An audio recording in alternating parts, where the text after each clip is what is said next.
The concept of the schema and schema theory can be traced to Plato and Aristotle, while Kant is considered to have been the first to refer to them as organizing structures used to understand and interpret our world.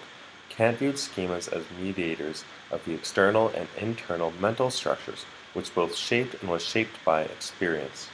Schemas, therefore, are higher-order cognitive structures existing in our memory that are the sum of all gained knowledge and experience, which dynamically changes and updates as a result of assimilating and accommodating old knowledge with new knowledge through perception, language, thought, and memory.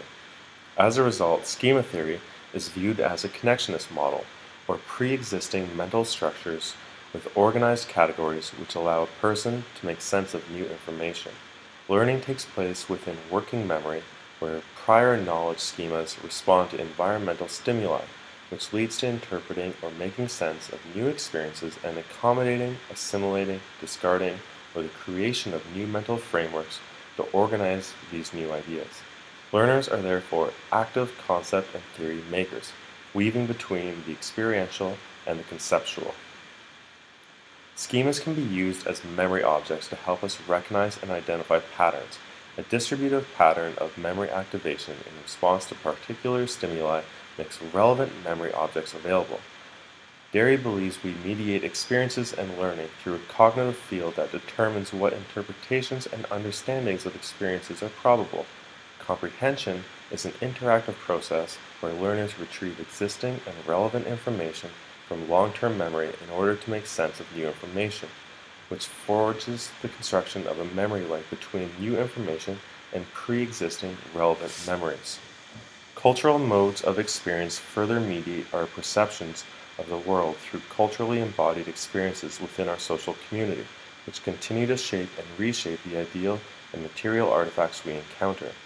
Intercultural communication involves aligning each communicator's schemata of other cultures through refinement and modification, demonstrating how contents of thought differ across cultures. Passive shifts in our schemas further depend on organization of prior knowledge. Recent memories dominate past experiences and the educational scaffolding experienced. Derry believes schema changes does not necessarily require deep reflection, direct challenges to prior beliefs, or feelings of disequilibrium. Rather, it requires both the activation of relevant cognitive fields plus the introduction of useful, understandable information at critical times during the model construction process. Schema theory enlists both bottom-up and top-down processing for new incoming data processing. Schemata are hierarchically organized, with the most general at the top and more specific at the bottom. As new data is processed, it is categorized and fed through the bottom and is generalized into a more relevant understanding at the top. Top-down processing uses general predictions and searches for specific matches known as conceptually driven ideas. Failure to activate appropriate schema can lead to misunderstanding. This failure to activate an appropriate schema may be due to a lack of sufficient clues to effectively use a bottom-up processing model to activate schemata, or possibly not possessing the necessary schema. Consequently, the appropriate schemata must exist and must be activated during the processing to achieve understanding.